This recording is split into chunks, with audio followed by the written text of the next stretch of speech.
Welcome back to another edition of Political Breakfast. You're listening here on WABE, and we certainly do appreciate it always. We're all here today, strategist Tharon Johnson, Brian Robinson, and our producer Lily Oppenheimer. Hello to all of you. A lot going on in Georgia politics, especially with the race for governor on the Republican side. You've got Burt Jones and Rick Jackson going at it back and forth, back and forth. We'll get to that in a moment. But first, how was your weekend? Yeah, boy, it was hot. And I was working with the Rick Jackson campaign over the weekend, traveling to Augusta and then to St. Mary's. So getting around the state, meeting voters, and I'm exhausted as I suck in all that pollen in the air all over the state. Well, this is just the beginning, right? 2 months. 2 months left to that first big primary date, May 19th. And I'm counting down the minutes until we get there. At least I got a chance to spend some time with Amy Klobuchar, who's running for governor in a minute. Wow. So, Okay. and then also definitely want to shout out the Language and Literacy Gala that B-Rob got a chance to get out of, Lisa. I had a seat. Karina said he was, gallivanting around the state with his new client. But no, really amazing gala. Money was raised for literacy and learning. Yeah, well, Amy Klobuchar is one of the up and coming in the Democratic Party, isn't she? Well, when you listen to her talk, we all remember she ran for president unsuccessfully, but I didn't even know she was running for governor until about a few weeks ago when I got the invitation. But a lot of folks don't know this. Governor Walsh announced that he was not going to run for re-election. So right now she's the only Democrat running. And I think there's 6 Republicans, maybe 8 Republicans running. But no, she's well respected, Lisa. And the fun fact about Minnesota, which I just learned, I did not know that Minnesota is the most competitive, divided state in the country. In the House. Really? Wow. Yeah, and then in the Senate, it only has one Republican senator who gives a Republican kind of the slight majority there, but definitely was happy to support her campaign. Well, let's talk about home. Burt Jones and Rick Jackson. They're going at it to the point where who's thinking about Raffensperger? What's happening here? Well, let me start, and Tharon can provide some outside analysis on what it's the view from the Democrat side. But obviously, always want to disclose I do work for Rick Jackson, and I will try to be as fair and analytical as I can be in what's going on. But you are seeing massive amounts of spending that is unparalleled, unprecedented in Georgia history. We've never seen this kind of spending, this sort of presence, this level of messaging and communication penetration in the history of Georgia primaries. And I won't back down either. Not only do I not need their money, I'll spend whatever it takes to win this race.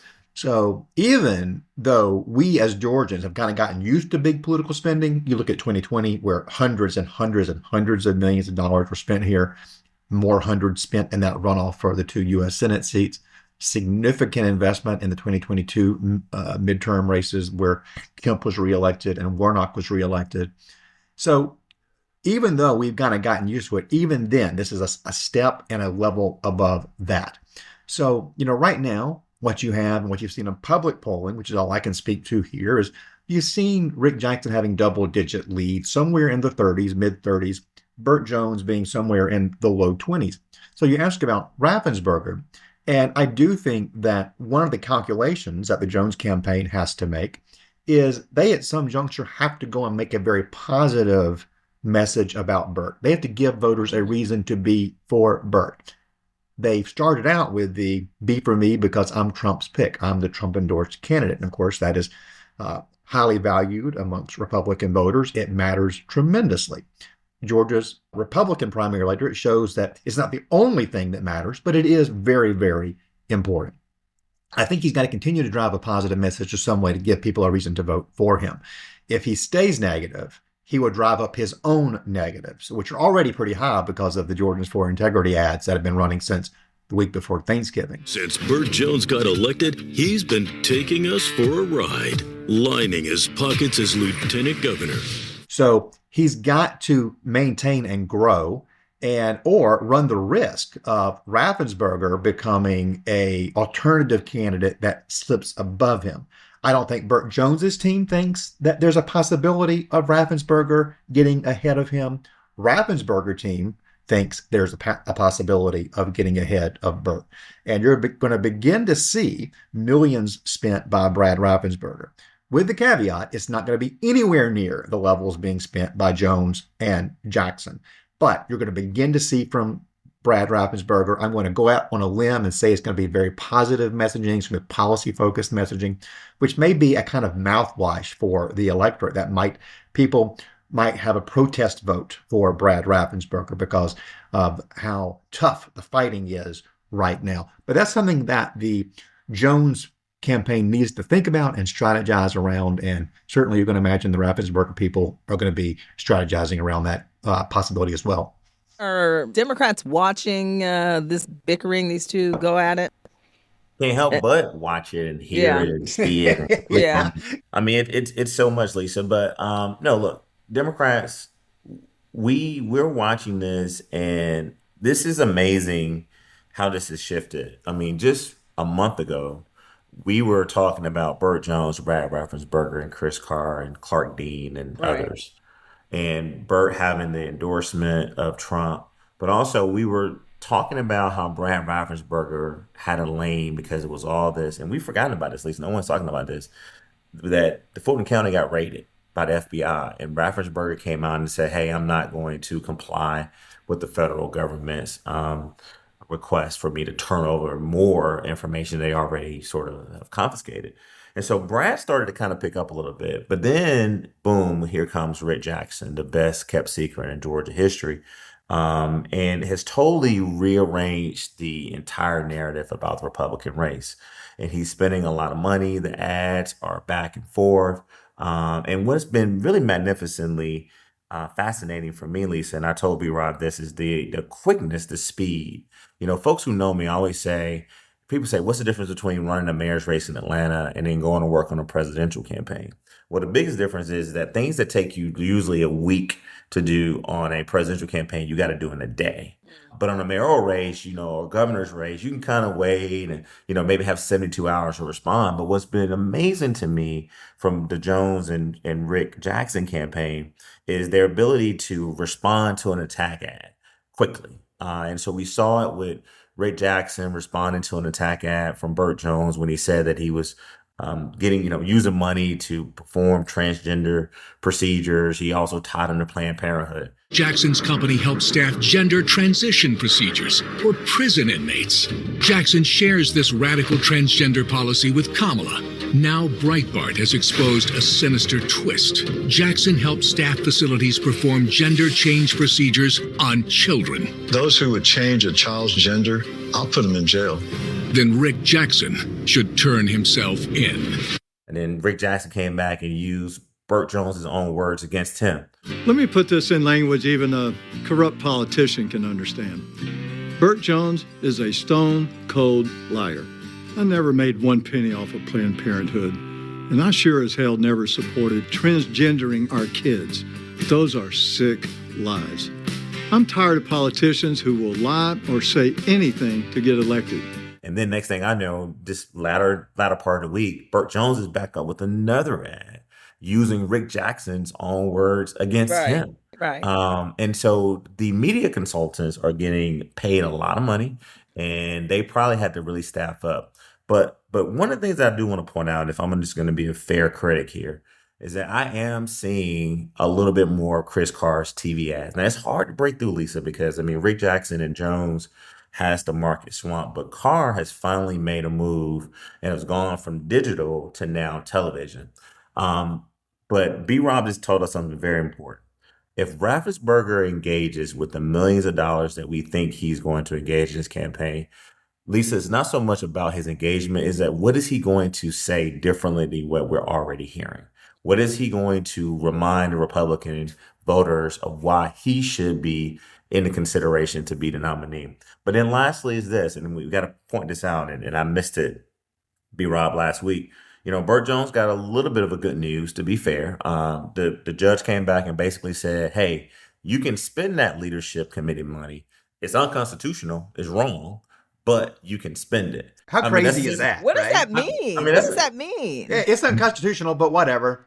yeah, basically, Basically, yeah. yeah. And so does Jones get a bump for that, right? But B-Rom knows is the Jackson campaign is not just doing TV; they're doing digital.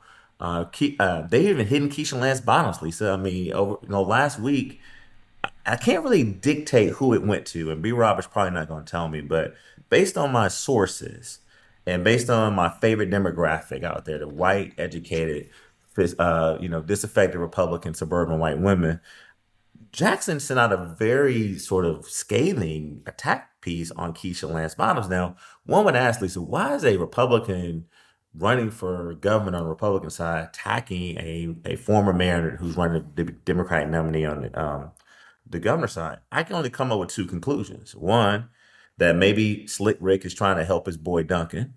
Or two, they really wanted to try to make this a more competitive race. Or, why are you going after Keisha? Because is it sort of presumptive that you're going to be the person that wins the Republican nomination to go against her? So that's a lot to unpack of what happened. But I still think, Lisa, this race is far from over. Jackson definitely has the momentum, the money, and the message. Don't count Burt out. Burt has sort of decided he's going to punch back. I do agree with B-Rob. He's got to say something positive about himself. And we got to wait and see if Raffensperger is really going to cut that check. And Carr's just got to hold on. Carr's ad is very appealing to a Republican electorate. He's saying, I'm the only one running for governor that have actually put gang members in jail.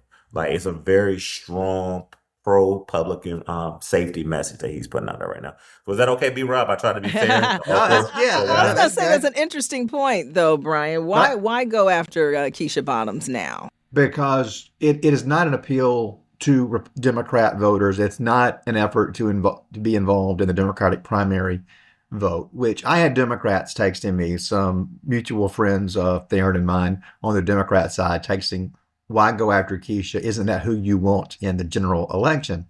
And I will say, without divulging any insider information, this is exactly what I would say if I wasn't involved in the campaign, is that attacking Keisha Lance Bottoms on public safety issues is good politics with Republicans, because Republican voters saw what happened in Atlanta during that post-COVID period with the crime spikes, and they saw a mayor who didn't show up and a mayor who seemed to run away from keeping the public safe. I mean, we had the autonomous zone around the Wendy's after the Rashad Brooks case, and that is something that stands out in the minds of Democrats and Republicans. I think it's just good politics in general. One thing that the Jackson campaign has the luxury of is having the resources to drive multiple messages. I got 3 Rick Jackson mail pieces, 3 separately on Saturday. So you are driving a lot of messages all at once because of a surfeit of resources.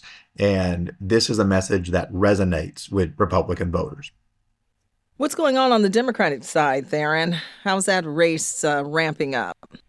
Yeah, it's interesting. I had a chance to spend a little time with B-Rob's old friend, former state senator Jason Estevez. He's still my friend. I can't vote for the guy. He's been on this Duncan train lately. No, that's not true. Because he knows that Duncan is the second worst person, I believe, and many voters believe, to go up against the Republican in November. But no. Remind me to circle back to that. I'll go up there and talk. I want to circle back to that, though.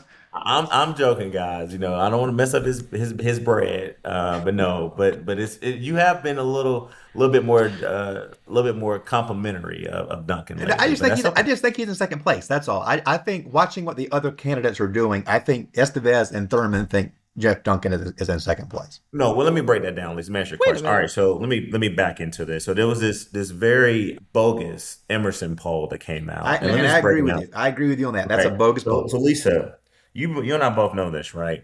The majority of people who vote in Democratic primaries are Black people, right? Particularly Black women. This poll, which polled 1,000 people, only had the African American turnout in a race where we know we've seen African Americans turn out 60+% in every single primary, right? Had it only weighed at 28%. So that means that 28% of the 1,000 people who were asked the question were polled.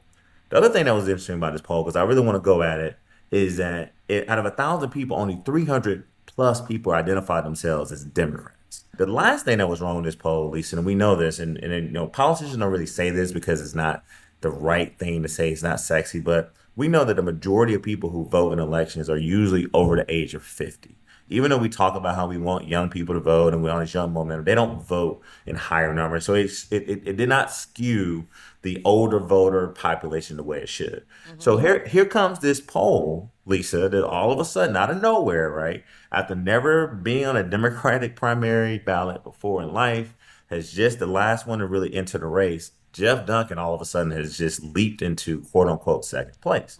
Now, in that same poll, it showed Rick Jackson having a lead too, right? So I'll let Brian kind of dictate that point. So the reason I wanted to start with the poll and say it's bogus is not a reflection of what the Democratic electorate is going to look like for the primary. So Duncan's campaign had to make a move. We knew it was coming. Everybody's been just waiting on that moment to show that Duncan has sort of had this momentum. But I will say this though, Lisa, I do believe some of his momentum is real because what he's doing, he's talking to folks. A lot of white liberal Democrats are quietly sort of giving him a little bit more of an audience. But this whole notion that all these black voters are running over to him is just not the case. Yes, he did get a few endorsements. Now, let's go to Jason Estevez. Estevez still has the most money raised. He also has the most money on hand. He's decided to come out with some pretty direct attacks on Jeff Duncan. He created this site, the elephant in the room. I think it's called jeffduncan.net, but it talks about Duncan's destruction.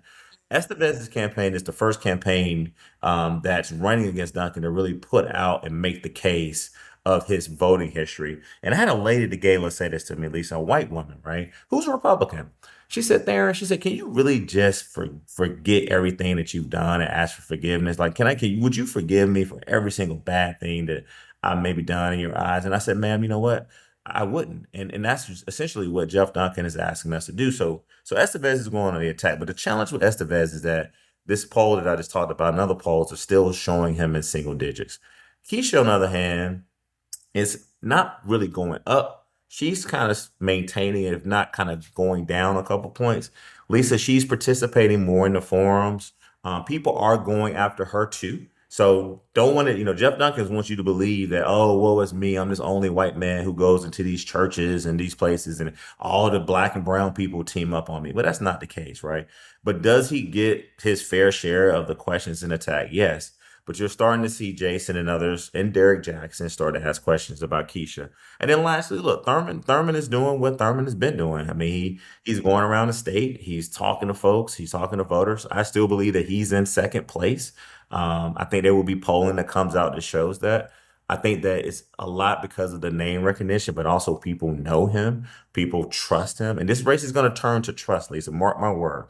When you start thinking about who can you really trust, who won't quit on you? Who won't turn their back? Who won't ask you to forgive them for every decision that you believe that they did was a bad decision, right? And when the race turns to that point, I think you'll start to see it tighten a little bit. And the last thing I'll say is this.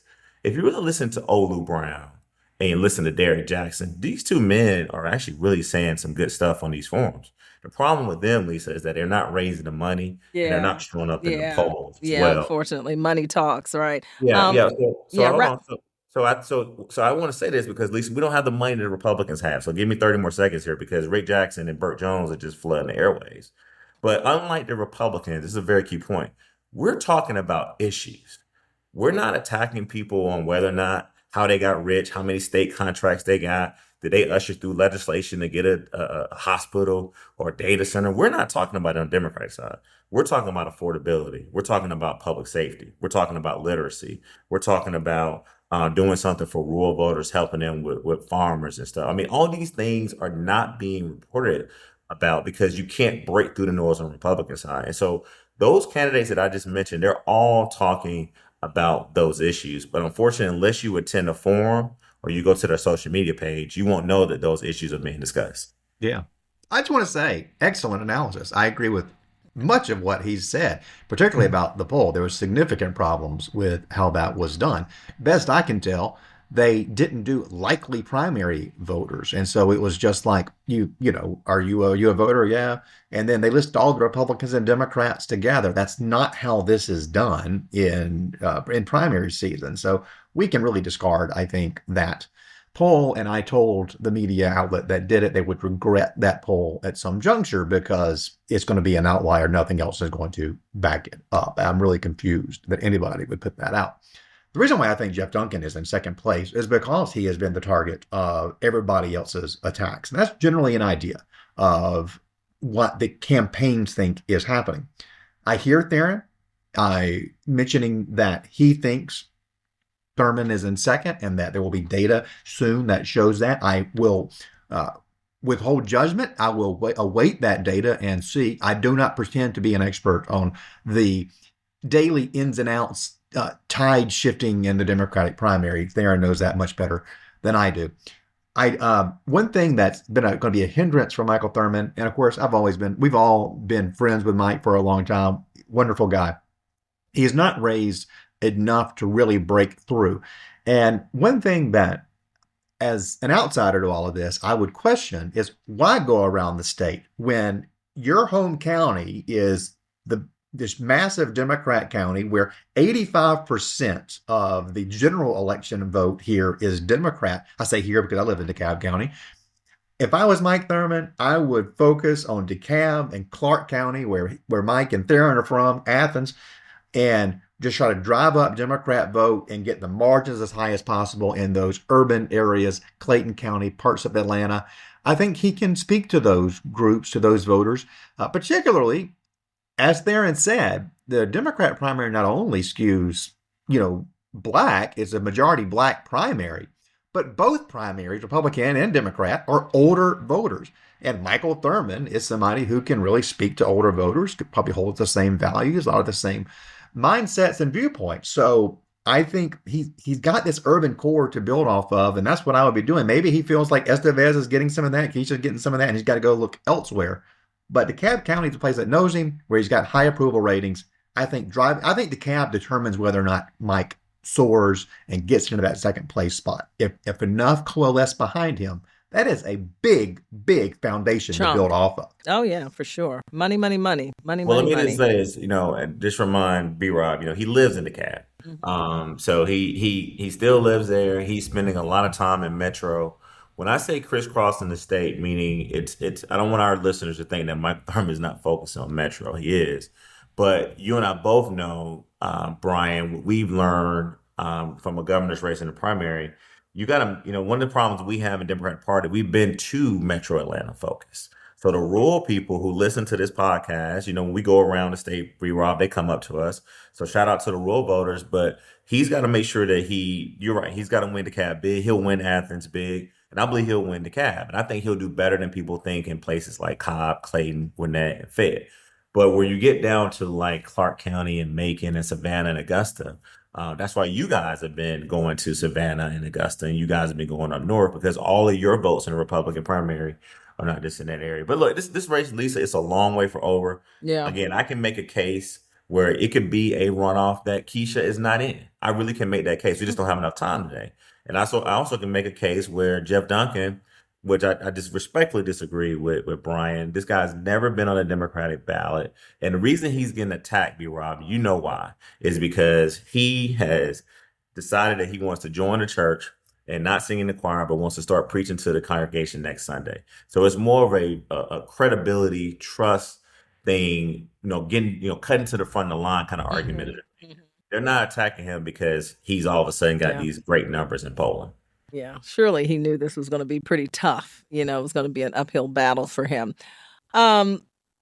Quickly, before we get out of here, what are your thoughts on TSA? Have y'all flown recently? The lines, the TSA workers, 3 weeks now going without pay and just really at a critical juncture.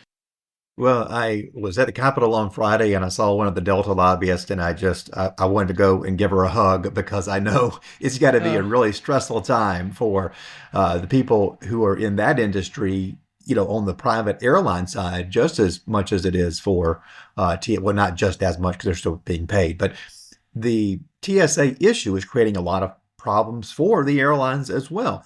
I am not a business traveler for the most part. I probably travel for business 6 to 8 times a year. So I'm not that often of a customer for that. When I go, it's generally for leisure or private travel. But my family, for example, is looking at going to Washington next weekend for the White House Egg Roll, which is a great event. My daughter's 9, and she's been twice, but now is old enough to kind of have a memory of it. And I really want to go, but I don't know that I want to run the risk of having to be in a TSA line for 3 Right. hours. Yeah. 4 Not hours only, today. Yeah. not only getting there, but then, over the weekend, but then coming back on Monday after Easter, having to go through it at Reagan Airport on a weekday when I got to be at work. So I worry that this is hurting the industry at large because so many people like me who have a choice, I don't have to travel next weekend, I can choose to not go, are choosing to not go. If Yeah. you are, Yeah. think about it. If you're going to go to Orlando, which is a very common route for parents like me who are going to go to something Disney related, it's a 7-hour drive from Atlanta without bad traffic. By the time you get to the airport and go through all that, Then get on your flight. Yeah. You spent you're better 7 off to have hours. driven to Orlando, right? Yeah, You're certainly better right. off to have driven to Birmingham or Nashville or Right. Louisville, Kentucky. So Yeah. those types of decisions are ones that have ripple effects. And look, I'll let Tharon be partisan, and I'll be partisan here too. We shouldn't hold federal employees captive over policy issue debates that need to be handled separately. Just pass the bill, get everybody back to work, and find a better way of doing this moving forward. Yeah, I applaud those workers who tried to hang on as long as they could. Absolutely. A lot of them are leaving My now, heart goes but out to 3 them. weeks, It's terrible. they tried. They tried And there. these are hourly workers, right? I mean, they're not. Yeah. It is Not getting paid much, but no. The average salary is $50,000. So these folks, do have to make a decision about whether or not they can fill the tank of gas to get to work, and that is, and I have extreme sympathy for those folks, and I thank them for being in that job.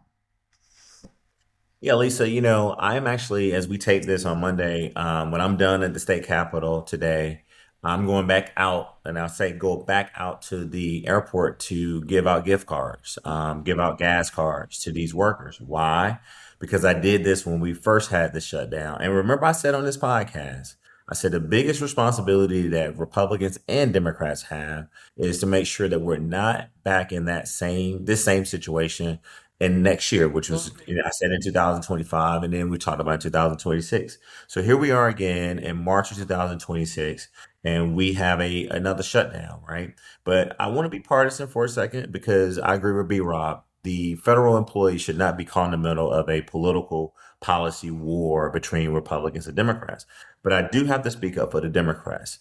And this is, again, this doesn't get aired in the mainstream media, right? I know you try to talk about as much as you can on Morning Edition, but I want to remind our listeners that the Democrats have introduced multiple proposals to try to say, why don't we just strip out TSA, FEMA, and Coast Guard, right? Why don't we have that debate later? Let's pass a budget and we can talk about the Department of Homeland Security in a separate matter. But let's take out those 3 entities, right? TSA, FEMA, and Coast Guard. Take those out. Let's pass a budget and let's move forward. And the Republicans have refused to do this. They won't compromise with the Democrats. There haven't been any meetings. So therefore, these hard-working, low-earning employees, these women and men, had to make a decision, Lisa. You're right. But let me just kind of tell you what's going on here. I have a friend who literally just drove all the way from South Florida because she's connected in Atlanta. To Brian's point, she's trying to go to the Virginia area. They got to the airport, Lisa, this morning at 3 a.m. They are being told they're not going to be able to make any of the flights before noon. Let me just say that again. That's a 9-hour gap. Right. Literally fresh off my text. She just said, you know what? We're going to rent a car. Yeah, and drive. We're just going to drive. Screw Yeah. it. Screw it. And then as we also are taping, this is where it gets tricky. And you gotta, if anything, Andre Dickens has learned, right? I mean, he's been listening to Brian and others, right? You better get out in front of these things. We woke up this morning to all of the news channels telling us that the mayor of Atlanta is selling to people that the federal government, i.e. the president, has sent down ICE agents to the airport to help move the lines through. So you already got people, the Department of Health, Homeland Security, former secretary got fired. You're bringing in probably the most unpopular group of women and men, ICE agents, to a state to try to help manage chaos at the world's busiest, most efficient airport. Lisa, that is a recipe for disaster. And this is Atlanta. Let me just warn you all, right? We'll see how it goes. Yeah. Today's day one, so we'll see how that goes. This is Atlanta, right? Melting pot. You gotta be ready for it. So shout out to the mayor for getting ahead of it. And I just really want to thank all those employees beyond the TSA workers at the airport. Many of them are my friends. They work there, concessionaires. They can't even park. They can't even get into the airport to go to their job because the lines are so long just to get there. The world we're living in, Always thank you so much for checking in and giving good perspective on all things politics here in Georgia. Let's meet again and do it next week. Excellent. And I want to say, Tharon and I, speaking of galas, and this will also be at the same place Tharon was at Sunday night at Flores, there will be a WABE gala this week. And we look forward to speaking to all of the Political Breakfast listeners out there. Yeah. And Tharon mentioned people in South Georgia listening to the show. And in my travels with Rick Jackson, ran into somebody from Burke County, Waynesboro, who listens to the show that Tharon's interacted with before. And then last week I was in Savannah and a guy came up and said, he doesn't see Atlanta TV. So his connection to me is through Political Breakfast. And he's like, how's your daughter's sunburn? And that's how I knew he listened to Political Breakfast, because we had talked about Quinn getting sunburned on the Disney cruise. So thank you, Craig, for listening down in Savannah. And it's always great to be out and about around the state and see people who are tuning in to what we're talking about here. I really do appreciate it. All right. Look forward to seeing y'all at the gala. Yeah. Have a good week. You too. Thank you.